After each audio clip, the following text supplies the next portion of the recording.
मोहर प्रिय माने मु आपण मानकु कहबाकू चाहे यह गोटे बहुत बड़ प्रश्न अटे कि जे जीशुख्रीष्ट जन्म मो जीवन रे होई अछि। आज सतरे जदि आम मान जीवन में जीशुख्रीष्ट जन्म हो मु बहुत बड़ विश्वास सह कहूँगी आम मान जीवन बदली जीव मोहर प्रिय माने हालेलुया।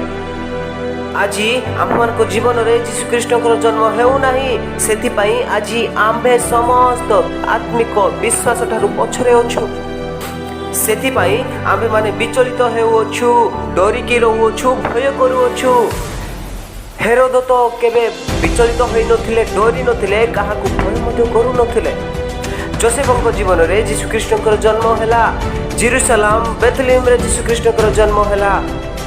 आउ हेरोद राजांक देशर लोक माने आश्चर्य होई गले कि जे ये कौन होई गला। गोटे राजांक सम्मुखरे आउ एक राजांक कथा सुनुअछु। आज एही संसार मालिक किए शैतान अटे। आज किए राजा बनी अच्छी शैतान। आज आम जीवन में राज किए करुच्छी शैतान। आज आम मैंने ताहाकू शेष करिवार अछि समाप्त करिवार अछि। सेतेबेले शेष हेबो जेतेबेले आम्भ मानक जीवन में जीशुख्रीष्ट जन्म हेबाकू देबा। एथिपाई आमे समस्तଙ୍କ ठारू पछरे अछु कारण जीशुख्रीष्ट को आम्भ जीवन में जन्म हेबाकू देउनाहु। मोहर प्रिय माने मु आपण मानकु कहबाकू चाहे आज आम मानक जीवन में जीशुख्रीष्ट जन्म हेबाकू देबा। Amen hallelujah.